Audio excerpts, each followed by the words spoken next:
Hello and welcome to the Primetime News on Mitv. I'm Stella Opara. On the news, President Bola Tinubu is set to embark on a historic state visit to the United Kingdom in March 2026, following an invitation from King Charles III. Tinubu and his wife Oluremi Tinubu will be received at Windsor Castle, west of London, on March 18 to 19 by King Charles and Queen Camilla, the palace said. The British royal family confirmed this in a statement posted on its official X account on Sunday, saying that President Bola Ahmed Tinubu, accompanied by the First Lady Oluremi Tinubu, has accepted an invitation from His Majesty, the King, to pay a state visit to the United Kingdom. Presidential aide Bayo Onanuga also confirmed the development, describing it as a landmark moment in Nigeria-UK relations. London and Abuja concluded a strategic partnership in November 2024 to strengthen their cooperation on economic, immigration, and security matters. The visit is significant as it marks the first time a Nigerian leader will be received in the United Kingdom, with full state honors since 1989, when then military President General Ibrahim Babangida was hosted by Queen Elizabeth II.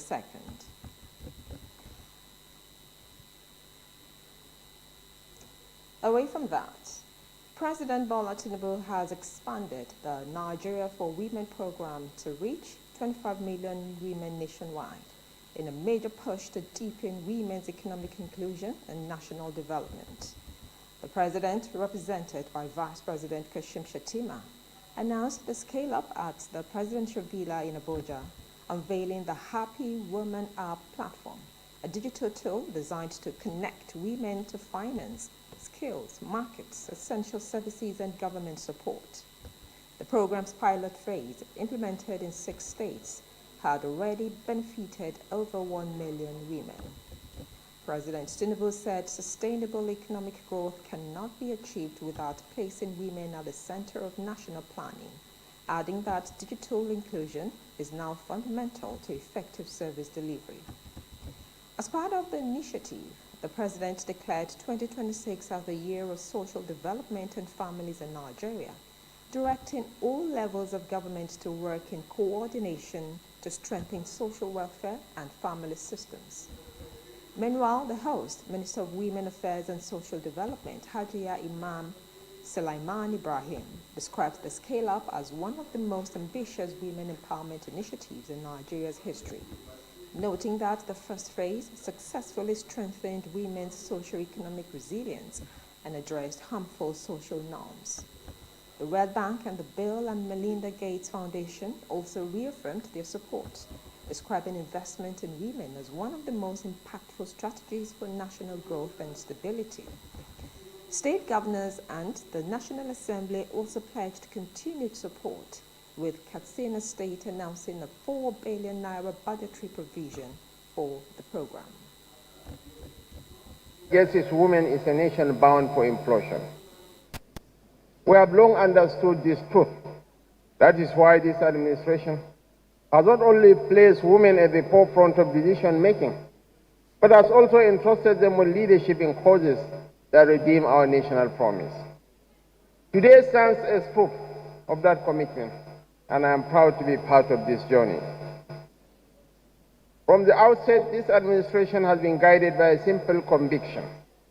No nation can rise on the strength of half its population alone. Sustainable growth is impossible where women remain constrained, unseen, or unsupported. We have made it clear that women are not an afterthought in our development story. They are its authors. They are the backbone of family stability, the engine of community resilience, and indispensable partners in our collective ambition to build a competitive and inclusive nation. The Nigeria for Women program, alongside complementary policies and digital platforms rolled out by the Federal Ministry of Women Affairs and Social Development, reflects our resolve to entrench inclusion as a permanent feature of governance. We are choosing systems over sentiments, institutions over intentions, and impact over rhetoric. It is therefore encouraging that this program has already recorded measurable results. In just 6 states under Phase 1, over 1 million beneficiaries were reached. Your Excellencies, distinguished ladies and gentlemen, our ambition to build $1 trillion economy rests firmly on the productivity of Nigerian women across agriculture, trade, manufacturing, technology, health, education, the creative economy, and the informal sector. Women sustain markets, grow enterprises, feed families, and anchor communities. They are the quiet architects of our non-oil economy. It is therefore our collective responsibility to unlock their full potential. The scale-up we launched today represents a strategic investment in our economic infrastructure. To deliver on this mission. In another development, the federal government will on Monday convene the National Economic Council conference aimed at strengthening economic and accelerating inclusive growth across Nigeria's 36 states. The NEC conference, scheduled for February 9 to 10, 2026, at the banquet hall of the Presidential Villa Abuja, will be presided over by Vice President Kashim Shettima, who chairs the council. A statement issued by the Senior Special Assistant to the President on Media and Communications, Office of the Vice President, Stanley Nkwocha, said the meeting would bring together state governors and key national stakeholders to deliberate on critical macroeconomic priorities. The two-day conference, organized by the Minister of Budget and Economic Planning, Senator Bubakar Atiku Bagudu, will focus on fiscal coordination, investment mobilization, and the development of shared strategies between the federal and state governments. The theme of the conference is Delivering Inclusive Growth and Sustainable Development, the Renewed Hope National Development Plan. It is expected to shape far-reaching policy directions for states as they align with the federal government's long-term economic agenda. According to the Permanent Secretary of the Federal Ministry of Budget and Economic Planning and Secretary to the NEC, Deborah Oko-Odo, the conference will focus on national economic issues aimed at encouraging economic growth and development across the country.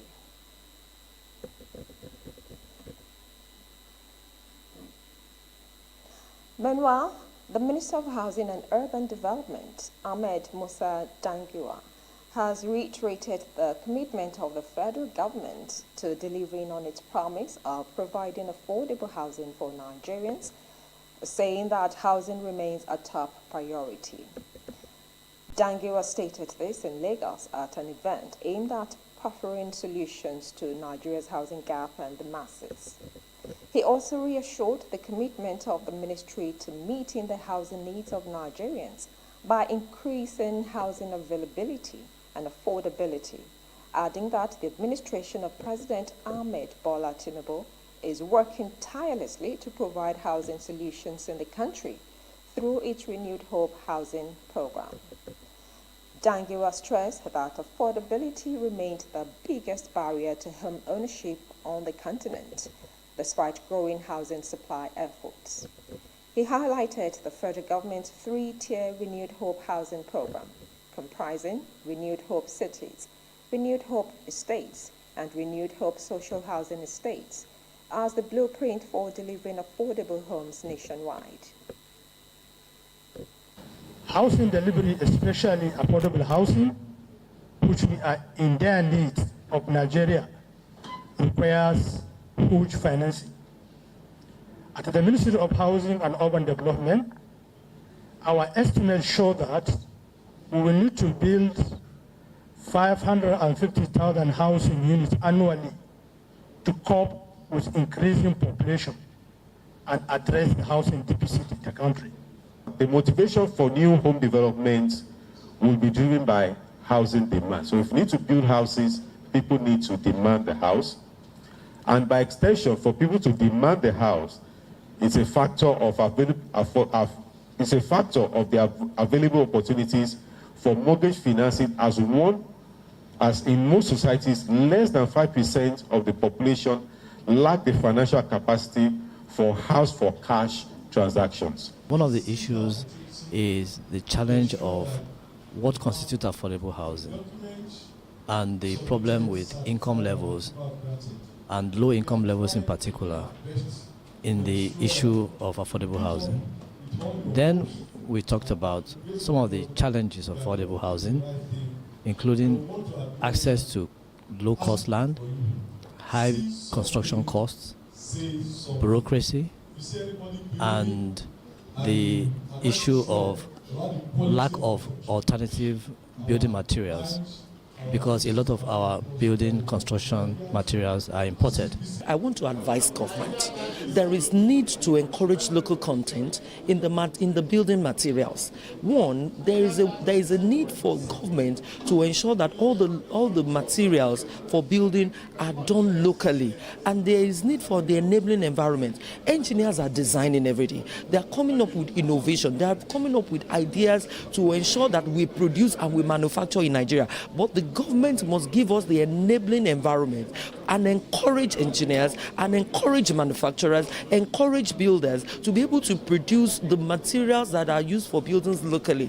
Except we do that, we are going to continue to have the cost of materials for building very high, which makes the housing unaffordable for young people, average people, to be able to buy houses, constructed by government. Looking at UK, they build their houses on wood. Looking at US also, they build their houses on wood. But we have been staying on brick. Even our colonial masters was able to appreciate wood construction, where most of the houses in the Ikoyi, their decking is made of wood. So we're looking at going into, a lot of countries are looking into fiberglass right now in terms of construction. Must we do brick? By the time we go into fiberglass and other better innovative technologies, I'm sure that there will be affordable housing. Governments and her agencies should make it possible, should come out with policies that will make it possible for Nigerians to own houses, especially the poor Nigerians, those who can't afford to go and buy a house off the shelf. Some Nigerians, they build house, their house for 10 years, for 15 years. Moving on, the Senate has announced that it will hold an emergency plenary sitting on Tuesday, February 10, 2026. Amid growing public controversy over its recent announcement to the Electoral Act. The announcement was made on Sunday in a statement signed by the clerk of the Senate, Emmanuel Odo, adding that the session would commence at 12 noon and that all senators had been requested to attend. The emergency sitting comes barely days after the Senate passed the Electoral Act Amendment Bill on February 4, but voted down Clause 60, Subclause 3, which sought to make the real-time electronic transmission of election results mandatory. The rejected clause would have required presiding officers at polling units to electronically transmit results directly to the Independent National Electoral Commission's result viewing portal, IREV. Instead, the Senate retained the existing provision allowing only the discretionary transfer of results after votes are counted and publicly announced at polling units. The decision has triggered strong reactions from civil society organizations and opposition figures who described the move as a setback for Nigeria's democratic development. However, Senate President Godswill Akpabio has defended the chamber's position, insisting during a public engagement that the Senate did not reject electronic transmission of results and declaring that the legislature would not be intimidated. Now to security matters. The Defense Headquarters disclosed that the Nigerian Armed Forces has recorded major operational successes across the country in January 2026, dealing decisive blows to terrorist and criminal networks. Briefing journalists in Abuja, the Director of Defense Media Operations, Major General Michael Onoja, said troops sustained coordinated offensive operations in line with their constitutional mandate to protect lives, property, and national assets. In the Northeast, operations against Boko Haram, ISWAP, and the terrorists across Borno, Yobe, and Adamawa states led to the neutralization of several fighters, the arrest of 74 suspects, the rescue of 40 kidnapped victims, and the surrender of 44 terrorists and their family members. Air interdiction missions also destroyed terrorist hideouts in the Tumbans and Mandara Mountains, eliminating senior ISWAP commanders.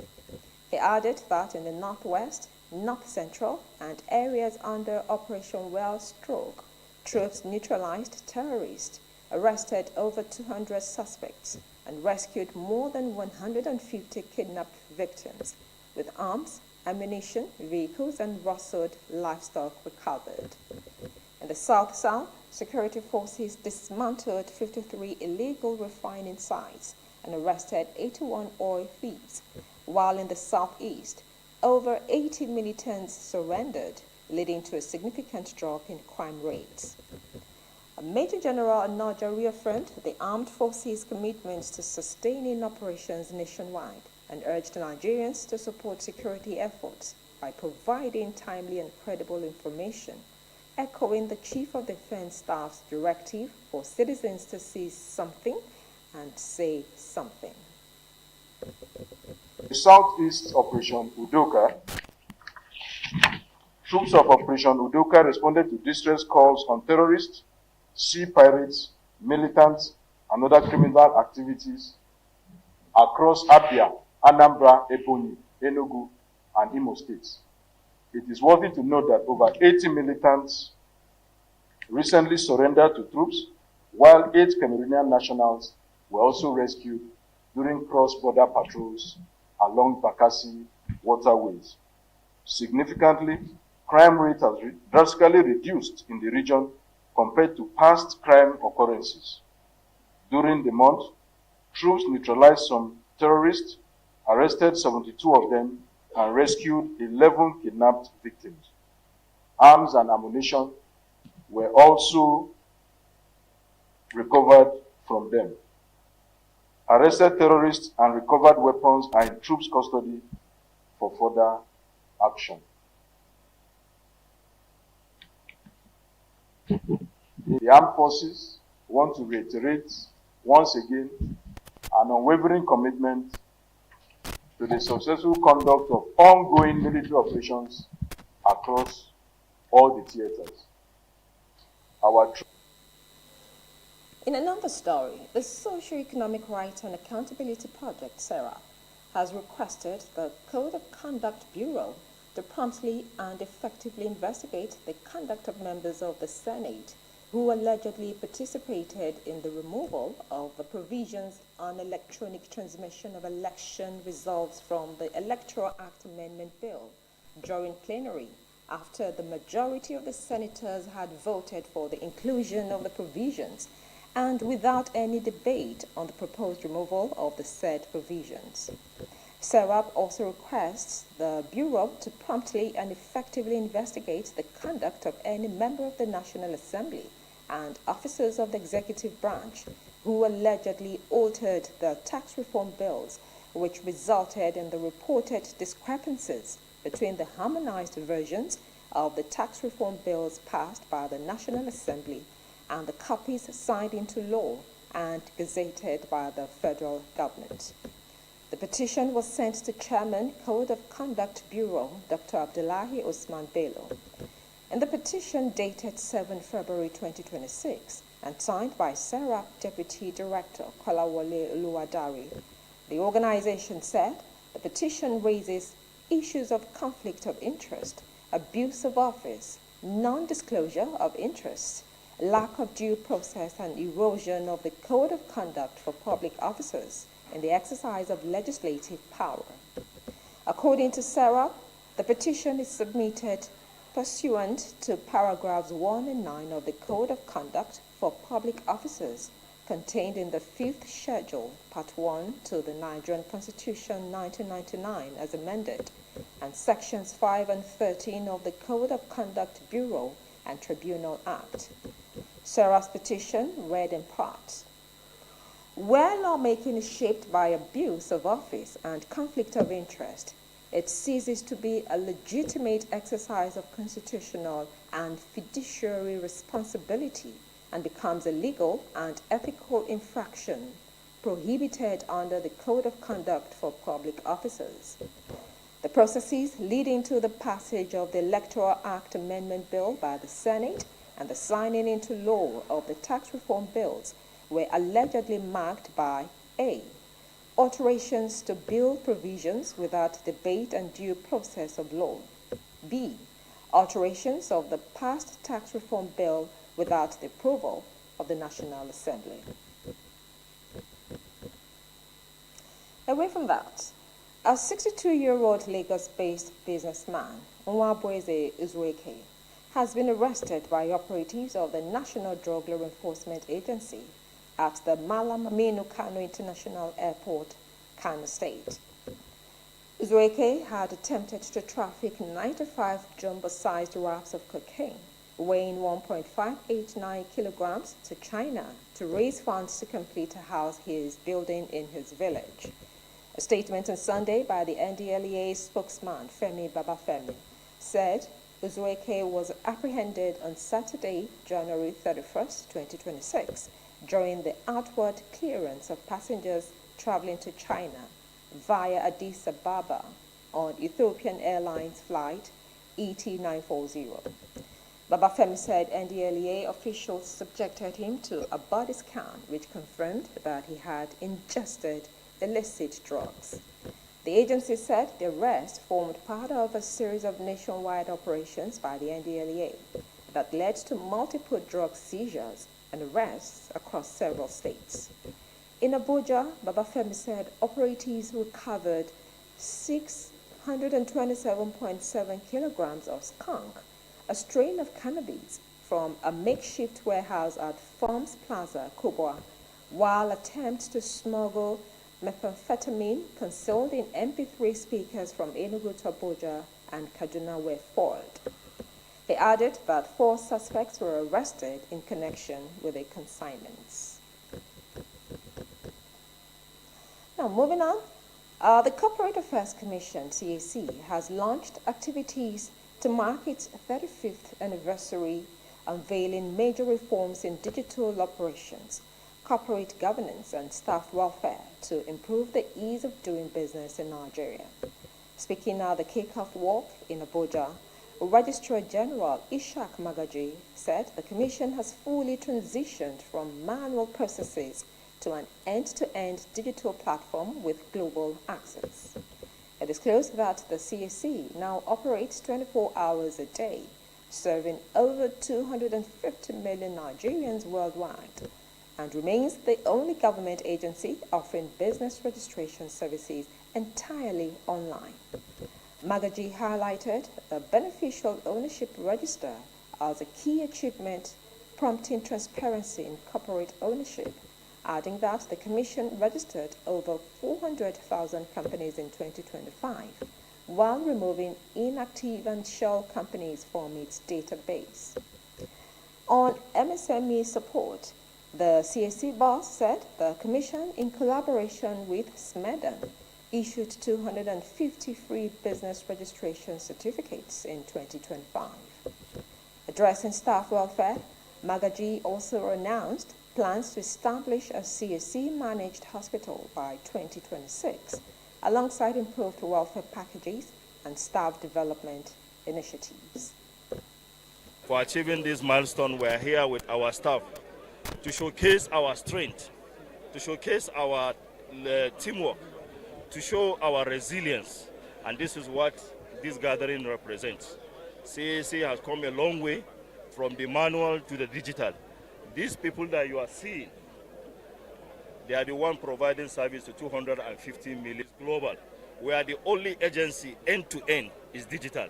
We provide services anywhere, anytime, and 24/7. This is one of our gestures and our intervention to MSMEs. In the year 2025, just last year, we gifted out 250 registration to M. Responsibility to support businesses with training and a token as a support for the businesses. That's why we handed over the registration through them so that we create 250,000 registration instead of mere registration. In the 2025, we have to register over 400,000 companies from our system. These are shell companies. Companies that they are not filing annual returns, they are inactive and become threats to the operations in the economy. We did it to encourage confidence of in our investors so that to know we have a credible register here in the Corporate Affairs Commission. Now, at a time many Nigerians are finding it difficult to secure employment and cope with the socio-economic conditions in the country, 24 youths from Mero area of Lagos State are set to boost their income and build personal wealth through baking and confectionery skills acquired from Dandelicious Academy. The skills acquisition program, which is one among many that the federal and state governments, as well as other Nigerians, are drumming, is supported by the Nigerian Content Development and Monitoring Board, NCDMB. Provided free equipment to the graduates. Abiola Adeye from NCDMB said the program aligns with President Bola Tinubu's renewed hope agenda, aiming to improve the lives of ordinary Nigerians. The facilitator at Dandelicious Academy, with 15 years of teaching experience, Oluwadamilola Odeyinde Akinola, expressed joy in passing on her knowledge and encouraged the graduates to explore global opportunities with their new skills. Odeyinde Akinola urged the beneficiaries to leverage social media to promote their craft and advised Nigerians to embrace skill acquisition programs in their communities to improve their lives, citing the phrase, "Where there's a need, there's money." The graduation ceremony marked the end of a 3-week vocational skill acquisition program in baking and confectioneries, a collaboration between Dandelicious Academy, NCDMB, and Nivan Construction. We are in an age where social media, there are lots to learn from. You can build on these skills so that you're able to compete in where these things matter. You're able to, sit where those who have gone far and wide sit. You're able to make proper living off these things. You're able to do better. You're able to make good money off these skills you've learned here today. And in return, you're able to also pass these skills on to younger generation. To Nigerians in general, I hope these trainings from the board gets to you, and if it doesn't get to you, I hope the people who were partakers of one or more of these trainings are able to pass it on to Nigerians to look up to acquiring skills, vocational skills, just to build local capacity, and to also see that yes, the federal government in return has a way of delivering resources and in return building local capacities. If you look at the amount of number of people that we have in this program right now, they're really digging deep into the community. They're not just going for the high and mighty, they are going into the neighborhoods. Some of these people stay within Mero. We're actually located in Mero.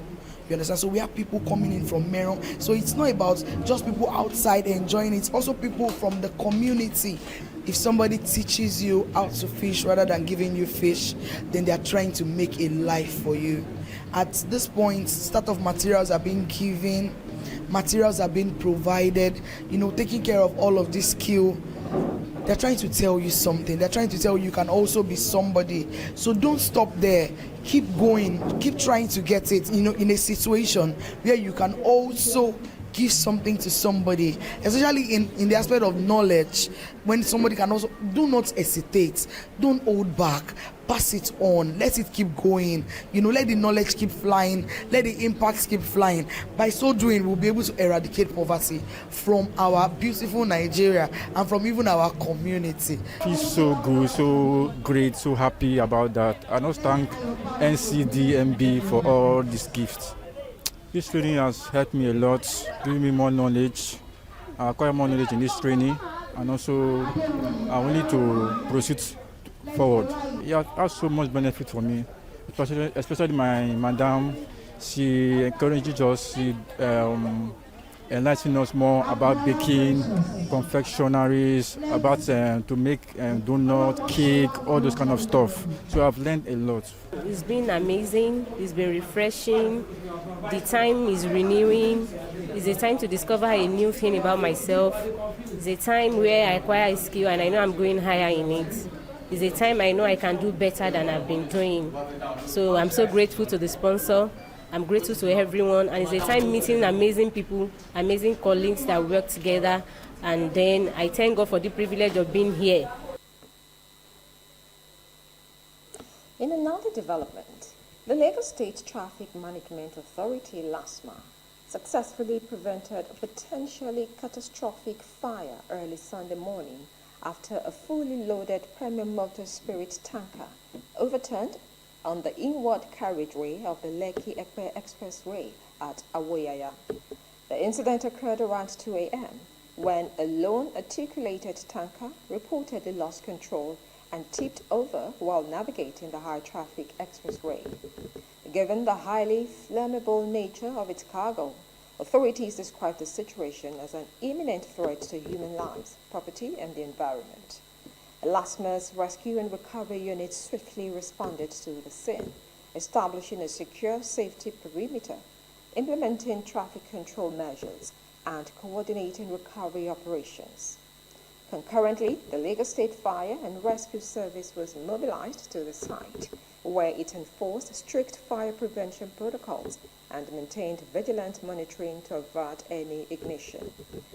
The transloading of fuel into another empty 33,000-liter tanker was carried out meticulously under close supervision by the emergency personnel. The special advisor to the Governor on Transportation, Honorable Shola Giwa, commended the seamless collaboration between LASMA and the Lagos State Fire and Rescue Service, praising the prompt and professional response of all personnel involved. Now to Osun State, where Governor Senator Demola Adeleke has promised to sustain his intervention in the primary, secondary, and tertiary education in the state. Governor Adeleke made this remark at the inauguration of Minaret University, Ikirun. The inauguration of the pioneer Vice Chancellor, Professor Abdurrahman Oladele, was conducted at the program. A Mitv correspondent, Jamiu Omoni, reports that Governor Adeleke lauded the Ahmadiyya Muslim Jamaat for complementing the efforts of the state government in education development. The governor promised to provide an enabling environment for the institution through government policies and programs. The Amir of the Ahmadiyya Muslim Jamaat, Abdulaziz Sahibo, said the university has remained an age-long aspiration of the Islamic organization in his quest to provide education anchored in moral and fear of Almighty Allah. He noted that the university will continue to uphold excellence, integrity, discipline, and humanity at its core values. The Amir appealed for collaboration of government, industries, and the private sector to drive quality research and innovation for national growth. Osun will continue to advance in scholarship and good governance. Our sons and daughters will continue to make the state proud locally and internationally. We are equally committed to deliberate, sustainable, and quality-driven growth. Our infrastructural development, academic expansion, staffing, and student life will continue to evolve in strict alignment with a comprehensive master plan and uncompromising standards. Setting the pace for the conduct of top-down, high-impact collaborative and multidisciplinary research projects, attracting grants from national and international bodies and industries. University online feasibility, acceptability, and webometric ratings. Kidnappers have demanded 100 million naira ransom from the family of the two victims abducted in Ora Ibomina, a Fedaya local government area of Osun State. MITV correspondent Jamia Moni reported that Ora Igbomina, a border community between Osun, Ekiti and Kwara State, has recorded the second incident of kidnapping within 3 months. Youths in the town are now raising concerns over rising insecurity in the area. The president of the youth body, Omololu Bidoye, while speaking with journalists in Osogbo, said residents are now living in fear and uncertainty following the repeated cases of kidnappings. The youths alleged that Osun State government do not take any actions beyond press conferences after first kidnapping incident on December 15, 2025, calling for a concerted effort, including military checkpoints in the area. The youths expressed disappointment that security was not strengthened around the border area after the incident, a situation they believe contributed to another attack. It will be recalled that on the 15th of December, a kidnapping case was widely reported in Ora Igbomina, the boundary town linking Osun State in the northeastern part with Ekiti and Kwara states. One would believe that the state government of Osun would tighten up security across border towns. But to our utmost despair, Osun State government did little or nothing to forestall the occurrence of the sardonic event that left Ora people in tears and panic of kidnappers invading the community again. As we are sitting here today, in less than 2 months after the first ever community invasion and kidnapping recorded in our town, another has happened on Sunday, the 1st of February, 2026, leaving 2 sons of the soil, Sunday Adeyeye and Sunday Adewumi, whisked away. When this second one happened, and the entire community was thrown into nothing but fear, absolute fear. Now, community that their basic economy is farming can no longer go to farm. They can no longer do anything. They can no longer even stay in their house with their 2 eyes closed. And this has been going on. Also, this is an Igbomina town linking Kwara and Ekiti states. Still from the southwest of Nigeria, the United Nigeria Airlines and Afebabalola University Ado-Ekiti, ABOAD, have signed a memorandum of understanding under which 400 level students of ABOAD College of Engineering will be enrolled each year at the UNA for the Students' Industrial Work Experience Scheme, SEWEX.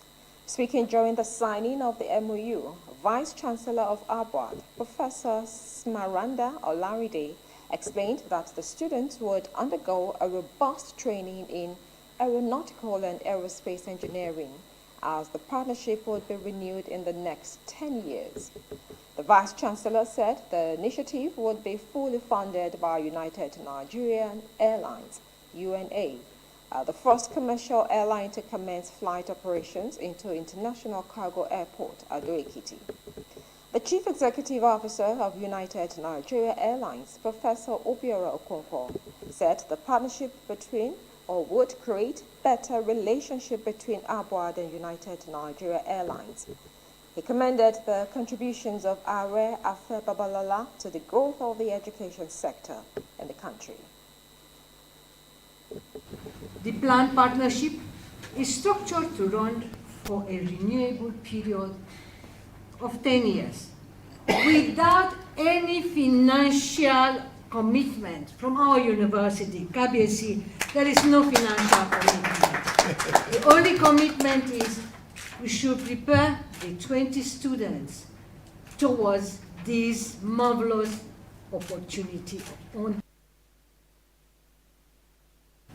For us in United Nigeria, we have one of the most robust maintenance department in Nigeria aviation.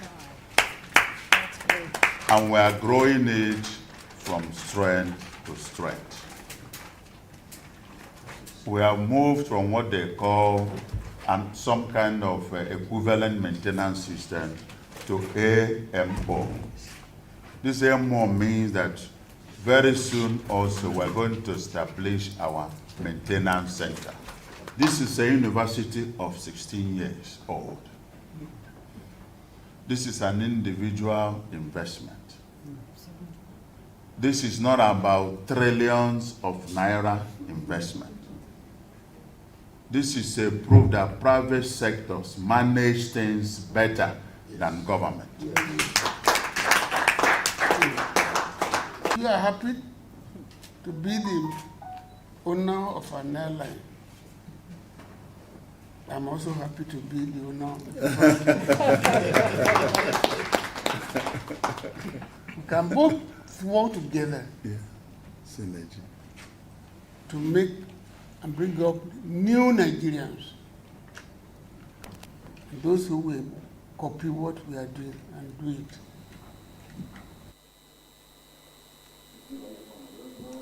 We're due for a short break. When we return, we'll bring you foreign news. Stay tuned.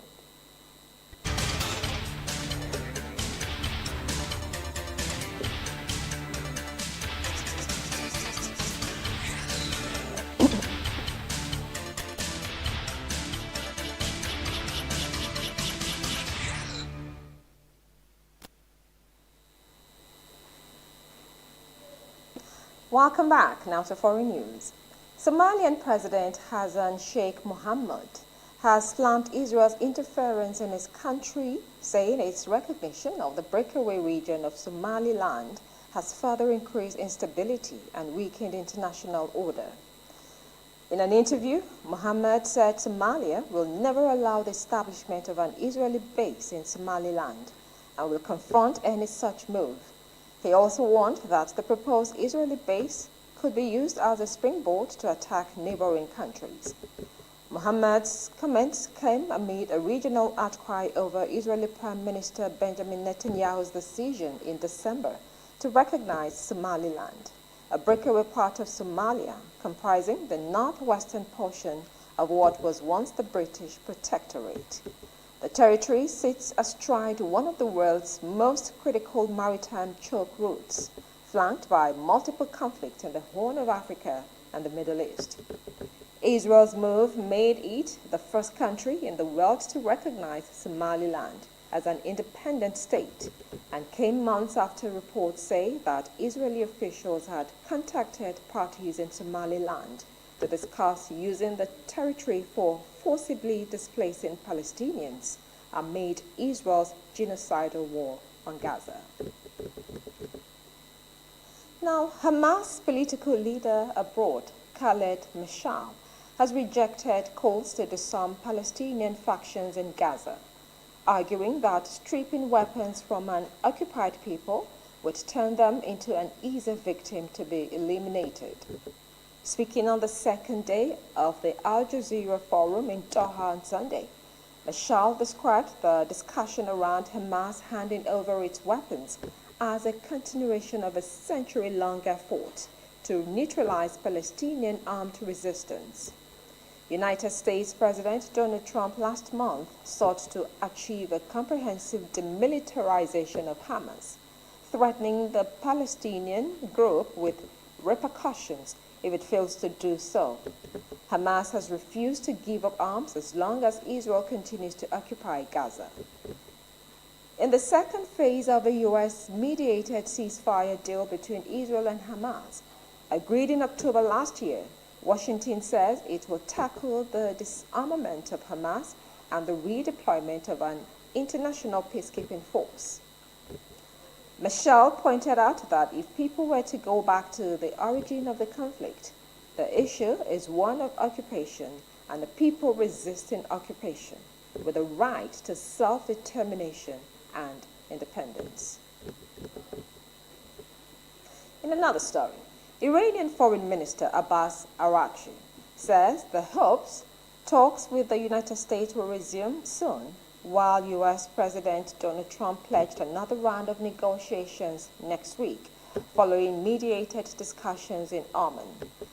Araghchi said Iran's missile program was never negotiable in Oman talks, and warned Tehran would target U.S. military bases in the Middle East if the U.S. attacks Iranian territory. He added that despite the negotiations in Muscat being indirect, an opportunity arose to shake hands with the American delegation as the talks were a good start, but he insisted there is a long way to go to build trust. Iranians in the capital, Tehran, however, seemed less positive. A U.S. foreign policy expert in Kuwait University, Abdullah al-Shaji, said he hopes for a new deal between the two foes, but is not feeling optimistic.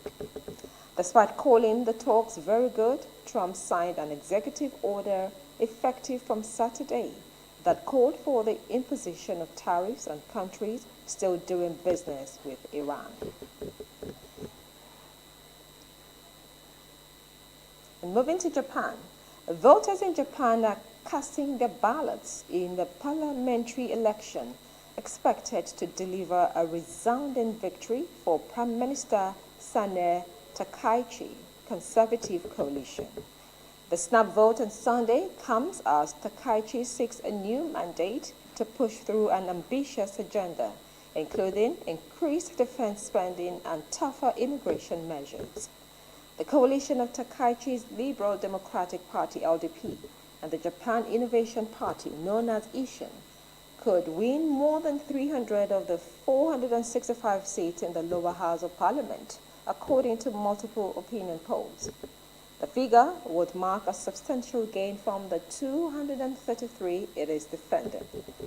The opposition, despite the formation of a new centrist alliance and a rising far right, is seen as too splintered to be a real challenger.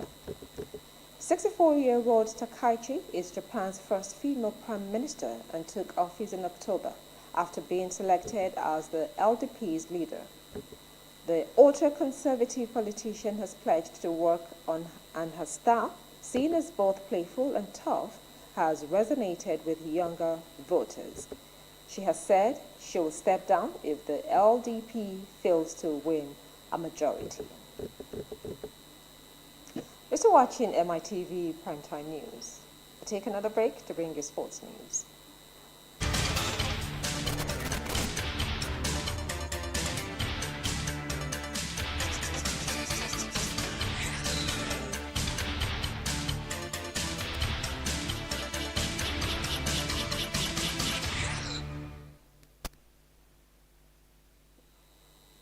Welcome back. Now to sports news. Ismaila Sarr's second half strike ended Crystal Palace's 8-game winless in the Premier League as they beat rivals Brighton 1-0 at the American Express Stadium. In a game of very few chances, returning AFCON star Sarr proved the difference for the Eagles after a clinical finish from Debuant Evan Gerson's through ball just after the hour mark to earn the bragging rights for the Eagles and lift them above their rivals into 13th place. While Palace's desperate winless run, which was as many as 13 in all competitions, is over, the Seagulls' poor form continued, with Fabian Husler's men now winning just one of the last 12 Premier League games. It was Seagulls skipper Lewis Dunk who was the biggest threat early on, causing issues with a few headers before a golden chance went his way, as he nodded wide from Pascal Grossi's free kick delivery. Now, the International Olympic Committee, IOC, says global sports leaders have reached consensus on a new set of eligibility criteria for transgender athletes, with the new policy expected to be announced within the first half of this year. It will be the first uniform policy adopted by the IOC and international sports federations, applying to major events in dozens of sports, including the Games and World Championships. Currently, federations have their own rules which can vary. The IOC, under its first female president, Kirsty Coventry, took the lead in June, opting for a uniform approach. Details of the new policy are unclear, but it is expected to severely restrict the participation of transgender athletes who compete in women's categories if they have undergone full male puberty before any subsequent medical transition. And talking about basketball, with Luka Doncic and Steph Curry, two of the NBA's greatest offensive players, sidelined, it shouldn't have been a surprise for the weekend's marquee matchup between the Los Angeles Lakers and Golden State Warriors to turn into a rock fight. But that's exactly what came to fruition, with both teams struggling early to find any kind of offensive rhythm, and it feeling like the first team that did not or would be the one to leave Crypto.com arena with the victory. After a LeBron James-led offensive push in the third quarter, the Lakers were that team, leading to the Lakers beating the Warriors 105-99 to continue their strong homestand. And Nikola Jokic had 22 points, 17 assists, and 14 rebounds for his second triple-double in as many games. Jamal Murray had 28 points and 11 assists for the Denver Nuggets to end a three-game skid with a 136-120 victory over Chicago Bulls. It was Jokic's 19th triple-double of the season. Tim Hardaway Jr. added 23 points for the Nuggets, who capped a three-game road trip within a win after losing at Detroit and New York. The Bulls led 104-97 after closing the third period on a 16-2 run, but Denver started the final quarter on a 22 spurt to take the lead for good. Jokic and Julian Strother capped the run with consecutive three-pointers. And that's the primetime news on Mitv. I'm Stella Opera. Thank you for watching.